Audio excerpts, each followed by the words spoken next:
Good afternoon, everybody. Thank you very much for joining us. We're delighted to have you here joining us for our third and final webinar in our Trade on E-commerce Marketing series. We really appreciate everyone taking the time to join us, and we hope you enjoy today's case study. For anyone joining us for the first time, my name is James Byrne. I'm a Digital Marketing Manager with Columbia Ireland, and I'm the chair of the Retail Excellence E-commerce Committee. And I would like to thank all the members of our committee, to thank Philip and Keelan and the team in Retail Excellence for helping us with today's webinar, but in particular to thank our members, Tony Kealys, and our partner, Social Media Elite, who have supported us to put on the webinar today. And a special thanks again to Maeve Dwyer and her team in DPD, who have been helping us out a lot to put on these webinars. Today's webinar is number 3 in a series where we are looking at case studies from some of Ireland's best known retailers. In week 1, we spoke to Wolfgang Digital and their client Elvery Sports about how they used insights throughout COVID to help reshape their digital strategy. And last week, we heard from Core Optimization and their client Maher's Pharmacies about their strategies for conversion rate optimization, in particular paid search and Google Shopping. If you find our webinars useful, and we hope that you do, we would love if you could give us a shout out on social media. And all of our webinars are available to watch on demand on the Retail Excellence YouTube channel, and the link is below. And the first 3 webinars in our series of Trade On are also available on YouTube, and I would recommend checking them out because they're still very relevant, particularly anyone who's looking at doing an upcoming web development, for anyone who's looking at the Trading Online voucher, and then we're waiting for the new date for the next tranche of the Enterprise Ireland online retail scheme. So if you're interested in that, there's some really good information there on how to prepare a successful application. So I would recommend checking it out. I would like to introduce today's speakers. We're going to be talking to Conor Cochran, who's Managing Director of Social Media Elite, and his client, Paul Keely, the owner of TonyKealys.com.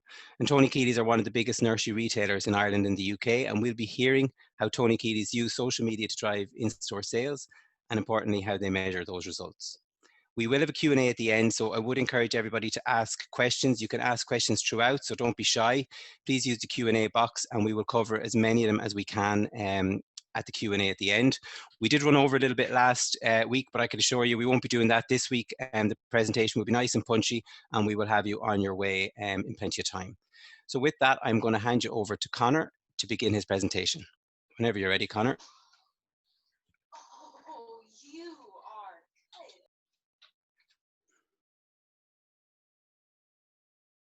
Okay. Hello, everyone. My name, you can see my video, yeah. Okay, so hi, everyone. It's Conor here from Social Media Elite. Thanks for the intro, James. So just to give you, we're going to take you through a little presentation today featuring Tony Kealys. So a little bit about Social Media Elite. We have 3 companies. We have Icon Management, which focuses on influencer management and influencer marketing strategies for clients. Social Media Elite, which is results-based, it's all like ad management and ad performance. And then we Viral Media, which is our creative agency, so web, video, graphics, etc. So just want to get straight into things today. And I suppose what I want to do is, I spoke a lot maybe on webinars or on different retail excellence presentations previous, where I spoke about the funnel for educating customers online and converting them online. So I want to kind of show how that's done in an online sense, but also how it can work for actually driving footfall in store. So when I talk about a marketing funnel, what I mean is that it's ads that are running out there in online on social media, and they're starting to educate people. So if we look at the funnel, first of all, from an awareness point of view, what you're looking at doing is, as a business, is creating an ad there that is presenting to who is a potential customer. So not current customers, who's your potential customer, and what are you going to educate them or give them value about your business. So for example, one of the biggest mistakes a lot of businesses make here is that you will run an ad on social media and you will present it to everyone who you think is your customer, but you're offering, a call to action straight away: buy our product, the price is cheaper, a sale, etc. And often you'll find that it's not that successful. And the reason is that people aren't that familiar with it. It's not relevant to them at that time. So it's all about building a funnel and making sure the ads are actually relevant to the customer, based on where they are in the marketing funnel. So we're going to take it stage by stage so we can actually understand exactly what I am talking about.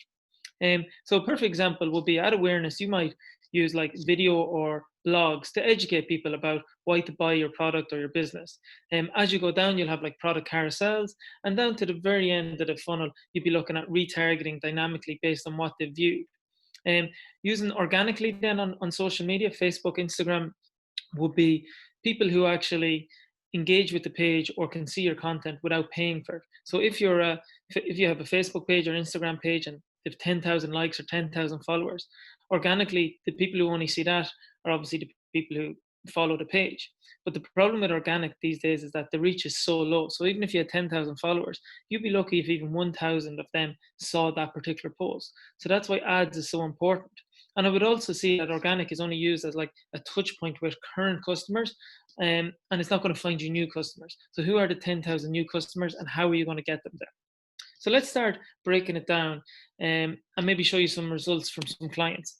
So these are 3 clients here to start with, who, if we're kind of talking from an e-commerce point of view, these 3 particular clients would have had retail stores and online stores. And this is their results from June, what they were achieving in online sales from social media.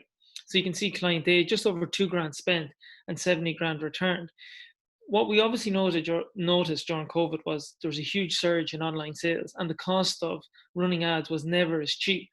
Since COVID has, maybe with stores starting to reopen, there is a balancing out period happening at the moment. Online sales have still remained very, very high, much higher than pre-COVID levels. Obviously not the peak of COVID levels, but they are still higher than pre-COVID levels significantly. And we still are noticing some clients are getting incredible prices on cost per purchases.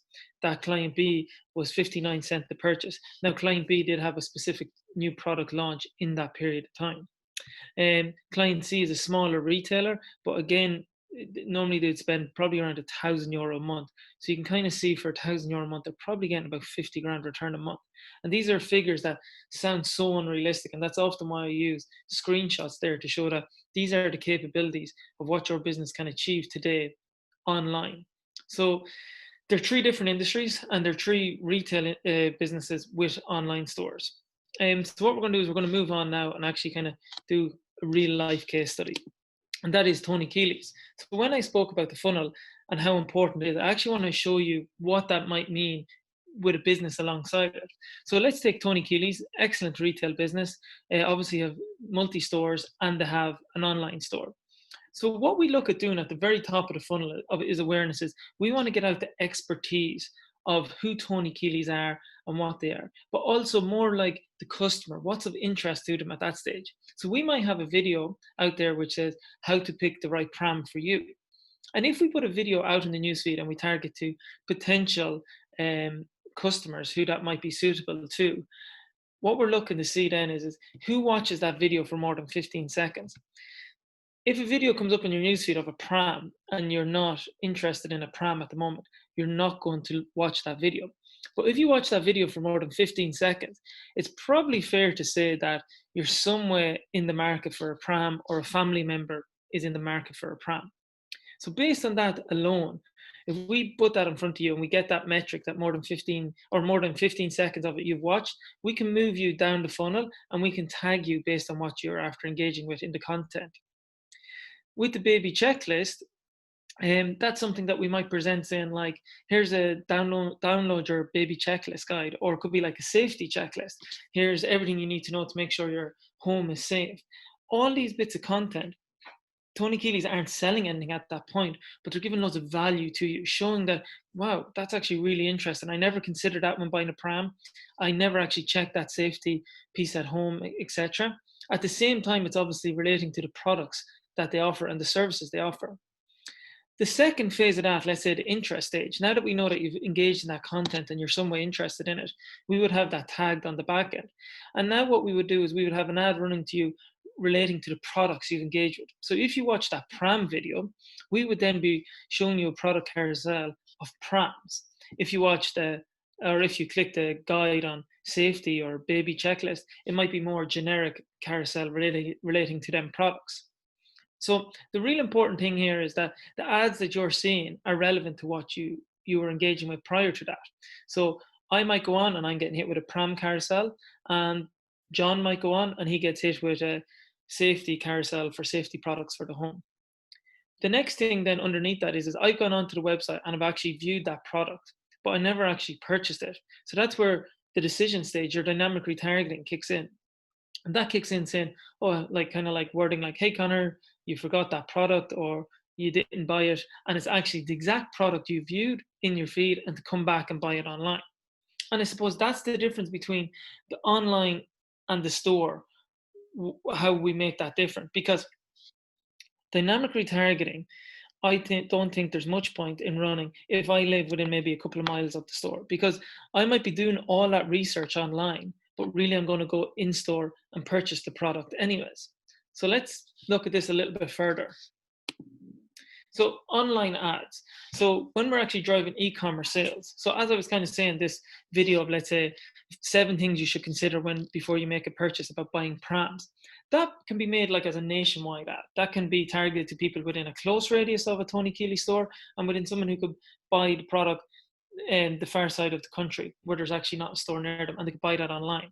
But what we are doing with that video is we're building awareness of the brand and we're building trust, because you're like, wow, that I never actually thought about that, what Paul is speaking about in that video. And you've learned a lot. So you're kind of like, these guys know what they're talking about. There's that knowledge as well. So let's say we've all watched that pram video. The next piece of content we all see then in our feed, could be tomorrow, could be next week, is a product carousel. And that's specific products that we're interested in based on watching that video of the pram. So now we start to see a carousel with several different pram options. We go on and we look through the site and we look at 2 or 3 prams we're specifically interested in. But again, we're not still fully sure what one we should buy or what not. That's where then we use like a dynamic retargeting ad. So that's where the dynamic retargeting ad will actually show us the products that we were looking at, and it will retarget them exact products to us. So we've gone from, let's say, never hearing of Tony Kealys before, to watching a video, to clicking on the site, to seeing a product carousel come up with a range of products, to going back on the site, to then getting hit with a dynamic retargeting ad relating to now the exact product and color you were looking at. So now we've gone from someone who didn't know you to actually saying, I'm very close to purchasing this. And that's where you're building your funnel towards that e-commerce sale. So let's have a look at this then from an in-store point of view. So again, at the very top of the funnel, the awareness and interest, the prams or whatever that piece of content, the video or the blog, it can be very similar because it's a nationwide level. But it's at the bottom of the funnel is where we're looking to make the difference. It's the decision ads. So instead of trying to target the whole country with an ad to come into our store, the decision ad is really looking at who's actually within a radius of our store. So that person who looked at that pram video, that person who looked at the pram carousel, all of them particular pieces of content we're talking about, how do we actually hit them with an ad? But only them, let's say if they're within, let's call it 10 miles of the store, they see an ad to actually come in store. So not buy online, it's come in store. And that's where it's very important, because you can spend loads of money running that dynamic retargeting ad and other online retargeting ads, calling people to come in store and buy it, or sorry, to buy it online. But if their store is only a couple of miles away, they're never going to buy it online. They're always going to go in store. Of course they would, because it's a different experience. And especially when it comes to higher value items, they want to come in, touch it, feel it, etc. So why this is so important is that when you're running ads on social and on other platforms, you want to get the best return from ad spend you can. So if I was running the ads to buy online and you're living within 2 miles of the store, I'm just wasting money on you, because I'm going to look and say, we hit that many people locally and we didn't get any sales. It's not working. But really, actually, we could have actually got a lot of sales. So how about running an ad that is actually relevant to them? So here's an example of like a call in store this weekend ad. So it's a bit of a call to action. There's a time frame on it. It's something in particular that we're doing with personalizing one of their baby products. And there's several kind of variations of this ad we can do. But a lot of these people that would react to an ad like that are researching online in the same funnel, but the difference is they're purchasing offline. So if we look at the next slide and we look at that decision stage and we're looking at, right, what's the difference? Well, on the left-hand side, this is someone who isn't within a close radius to the store. So it's more about completing your order online today. On the right-hand side is someone actually who may be within 10 miles of the store, and we know that they're engaging with all the product carousels, the brand, the website, everything. So why don't you not call into your store? So it's a little bit more call to action. Maybe even sometimes it could be even quite a generic video showing the wide range of products that's available in store. So what we're trying to do is actually entice you to come in and check it out for yourself. So it's really important at that bottom stage of the funnel, you differentiate who you're targeting. And that way then we know that actually the ads we're presenting to the people to call in store, let's see how we're getting results from this versus the people who are buying online. So what makes, let's say, this Tony Kealys strategy so successful? Well, if you look at what we spoke about there before at the very start, and you consider that you didn't actually know anything about Tony Kealys, all their videos spoke about experts. It talked about a business you can trust. They showed their knowledge through checklists, baby checklists, safety checklists, etc. Their carousel showed a wide range of products and variety that they had. And on a local level, the ads kind of show that the store is within your locality. And on a nationwide level, the online ads show you can comfortably complete your purchase. And what's very, very important for a brand like Tony Kealys is that throughout this whole strategy, never once did we mention sale, discount, cheapest. It was all actually about expertise, service, quality of product, a brand you can trust. And that's very, very important to a business like Tony Kealys. And that's what we want to be able to do for businesses, is to actually show that you can be very successful here, driving people in store and online. And it's not driven on discount. It's actually driven on the value of the business. So how do you actually track the in-store sales, which is very, very important? So at the time of purchase in store, the customer can, if you can get the customer to provide some data, this can be an email, a number, this could be like an e-receipt, this could be to a product guarantee. So many of our clients use different methods of how they capture the information. So at the end of the month, we can download a customer report. That customer report is then uploaded to the business manager on social media. The business manager will then scan through all of them customers, because they have the number and email, which is matched to everyone's social profile. Then it will see, did Connor engage with that ad prior to when he purchased? Because on the customer report will say the day and the time I purchased. So if I was in Tony Kealys yesterday and I made a purchase and I was engaging with a social media ad on Tuesday evening, it'll say, well, Connor was engaging in that ad and clicked onto the site on that day, but on Wednesday he actually went in and made a purchase. Then it's an attributed sale to it. But if Connor, let's say, went in and purchased yesterday, but then he sees the ad today, that's not an attributed purchase. So what the in-store tracking actually allows us to do is actually see who has actually engaged with that ad and who has actually come in and purchased. So we can actually now measure the return on ad spend for in-store sales. This information is not stored on the business manager and is not used for marketing purposes going forward. So it's GDPR compliant. The report will give you detail on how many purchases there was and the return of the purchases. This is an example of another client. This actually isn't Tony Kealys. This is another client we do in-store tracking for as well. This particular client has 10 retail stores. And last month, we just spent just under €6,000 online for them. Sorry, this is the month of June, yeah. We spent €6,000 for them online. We could see in total, we had 955 purchases. Of that, 492 came on the website, but offline, there was 463 purchases. So we could see our online value was nearly 300,000, while our offline, or sorry, I'm reading that wrong, sorry. Our online conversion value was 109,000 and our offline was 170,000. Our overall conversion value was 280,000. So there's a couple of things that's really important in this. If we weren't tracking the offline purchases, we'd be looking at a budget of 6,000 versus a return and how much was got out of it just in an online sense. We'd be saying we spent 6,000 and social media returned us 100 grand. It would still be absolutely incredible. But when you can actually track in-store sales, and even you can actually track it down to what ad, where they're coming in from, it allows us to have the confidence to say, well, actually, we should be spending a lot more here in in-store sales. Well, if we spend 6 grand this month, what happens if we spend 10 grand next month? What does the return look like?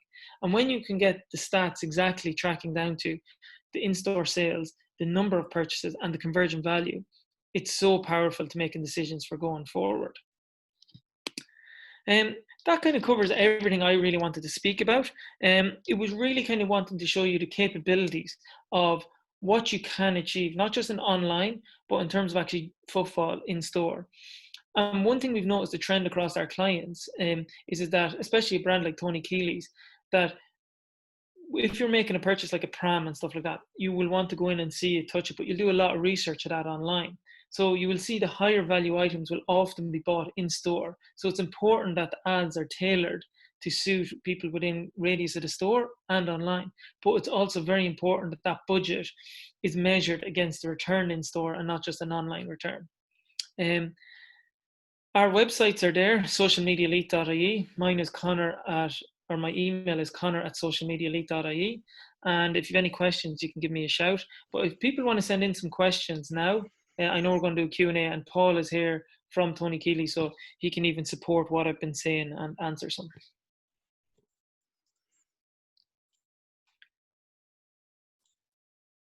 Thanks very much, Connor. That was great. So as Connor said, we're now in the Q&A. We've some questions coming in, so we will kick straight off. The first question I have here is, how much content do Tony Kealys have to create every month or every week? Do you want me to answer that, James? Whichever you like, guys. Yeah, okay. Keelan, you might pop on cameras as well. Okay, so we actually we struggled to get people in store to actually do videos. They weren't comfortable, they weren't happy with it. They kind of felt they hadn't signed up for that sort of job, and didn't want to be seen kind of nearly promoting prams and stuff. So we got a few people to do videos, and then I basically took over it and said, okay, I wanted to do it because I was kind of concerned about we needed to have brand continuity. So if in 5 years' time Mary is left, I want to be basically able to still be there, so there'd be a face associated with the brand. What we did was we did probably about, I'd say we've done about 20 videos so far. We did about, we do them in kind of batches of 4 or 5, kind of did them over, some of them over weekends during the lockdown. The best piece of kit we bought was a microphone, because without the microphone, the quality, the sound quality was crap. Whereas with the microphone, actually sound quality is very good. So like some of our videos have got like upwards of 10,000 views on our YouTube channel now, which is bonkers given you think there's only, say, 70,000 babies born in Ireland every year. So we focused initially at least doing the videos on the prams and the high value items, and then we look to move down kind of the funnel and go to kind of cheaper items over the next few months. Okay, thanks, Paul. So you're going to be the star of your own channel now. Well, or you already are. I'm not sure if it's a star. Fair play, that's great. We've lots of questions here, so I'll jump into a few more. Robert Harris, first up. Would you recommend running traditional adverts, radio, press, in conjunction with digital ads for bigger campaigns, for example, a new website launch? Probably for you, Connor, I'd say. Yeah, so I suppose, look, I think any sort of marketing, when you're doing big launches, it all supports the message. So whether that's social media, TV, radio, newspaper, it all is supported to it. My opinion, though, is I think obviously from specifically a website point of view, is you can put a lot of money into traditional adverts, and maybe it's harder to track a return. When you put it into digital, you'll be able to track the exact return. So my recommendation, and that's coming from a digital point of view, would always be to go with a lot more with digital, because you can really zone in on who your customer is and obviously track the return then from that. Yeah, I'll actually echo Connor's point as well, because we've a small customer base. So we've, as I said earlier on, about 70,000 babies born in the Republic. So for us to basically get to those customers, mass media is a waste of money. So whereas we can target it much better on Facebook or on Google. So you're getting better bang for your buck. Thanks, Paul. I'm a former nursery retailer myself, and now I deal in calves, and we sell quite a few. We do quite a few more than 70,000, but we can't really sell them those big expensive buggies in the same way. We have a question here from Jessica Bird, and I would like to just welcome Jessica as well, because Jessica's recently joined our e-commerce committee. She's head of e-commerce in Kilkenny Group. So you're very welcome, Jessica, and thanks for the question. Question is, how easy is it to set up the in-store footfall tracking on Facebook?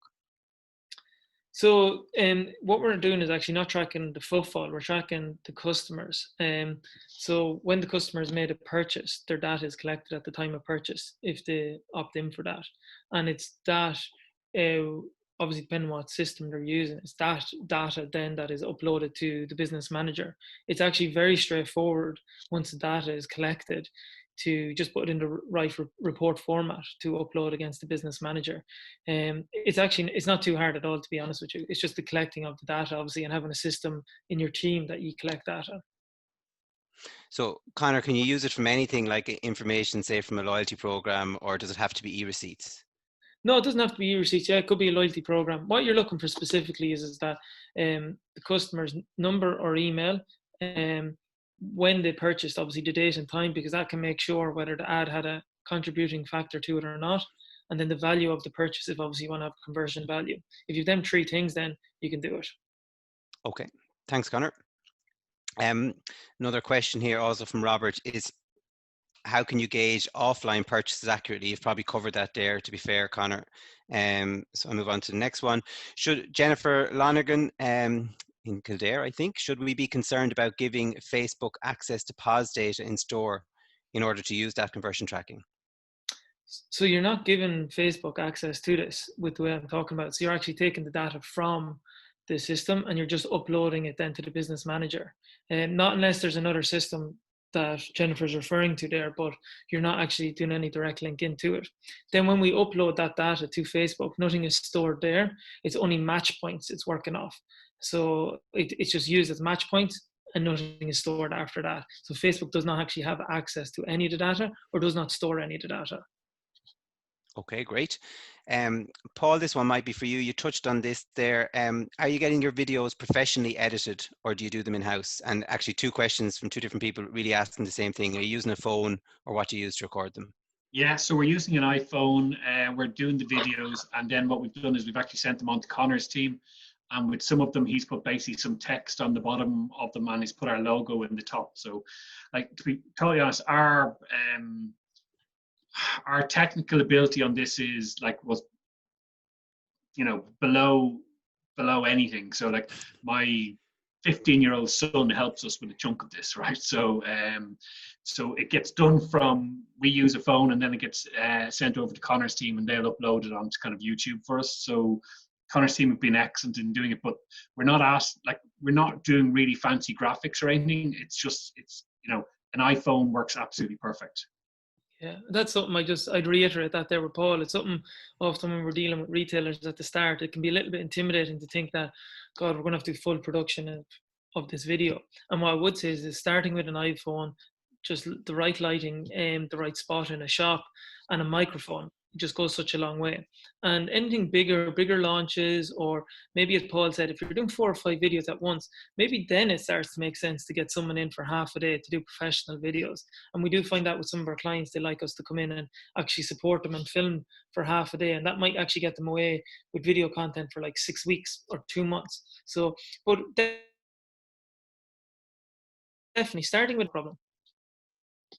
Yeah, and we've actually find that ourselves, that sometimes too professionally produced a video can have a negative effect, that there's a lot of authenticity that comes from a simple, straightforward video. So they don't always need all the frills. A question in from Breda. Are you running the social media adverts in conjunction with Google AdWords? And if so, where's the majority of the spend, or what's the split of the spend? It would depend on the client. So if you're talking general terms, some clients would obviously be more suited to Google Ads than maybe social. Some will be way more suited to social than Google. So it really is depending on the client, the product that's on offer there. From a general, bigger point of view, I would say. Okay. To do the customer tracking in Facebook, Connor, does it need to be an e-commerce website? Customer tracking for e-commerce, no. So if it's in store, it doesn't need to be e-commerce. If you're doing online tracking for sales, it would need to be e-commerce, yes. If you have a different type of business, maybe it's services where it's like filling out a form or something like that, you could maybe track like form completions or something like that. So you can, like, let's say for example, another industry like dental, where often people might book an appointment, that can be tracked as just appointments and stuff. Yeah, it doesn't have to be e-commerce in that sense. That answers that question. It does. Thank you, Connor. Do you have any recommendation or preference for a microphone that would work with an iPhone? We got one from Amazon. I can put the link up afterwards. I can't remember it off the top of my head, but I think we spent about 120 quid on it or something like that. It wasn't a lot. Yeah.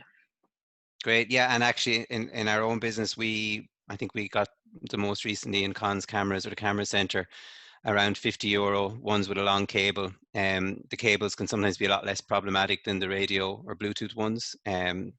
Simple sometimes does the trick. They work well for us. I think it's about 6 meters on a cable. Okay, what other questions do we have here?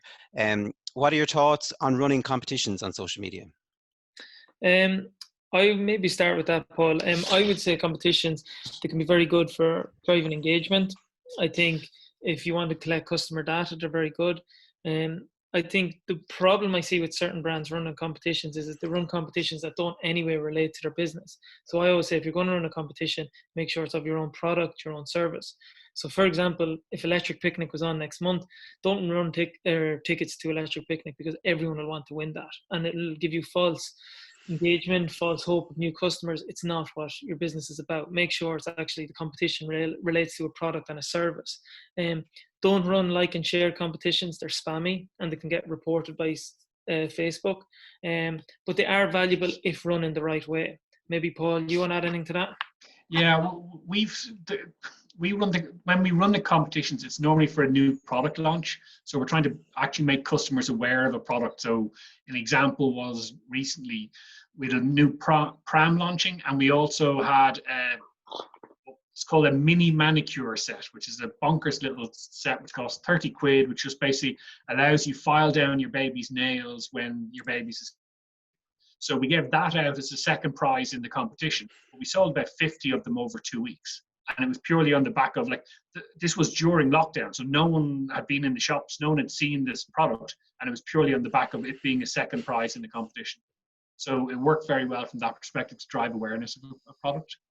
Yeah, that's excellent. Paul, you sound like a man who's been somewhat converted to social media. What was your starting point?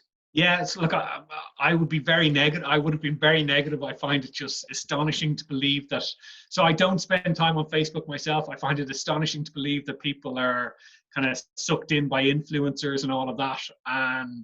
But this was kind of beaten into me by the web team in my place, and then listening to a few of Connor's presentations, we'd kind of said, okay, let's give it a shot and see basically how it works.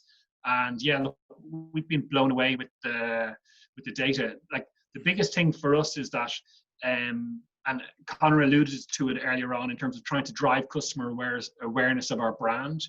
You're basically, no one is interested in a pram shop unless you're pregnant. So it's totally irrelevant to you. So you don't care and you don't remember anything about it. So the videos in terms of like what you should look for when you're buying a pram are very good for us, because I think Connor put up a slide. I think it was like 35,000 views on that video over like a 3 or 4 month period, which is enormous numbers given you can only have there's only 70,000 mums. So the benefit for us is it allows us basically get the customers to think about things that we want to say to them when they come into the shop or when we're trying to sell them a pram.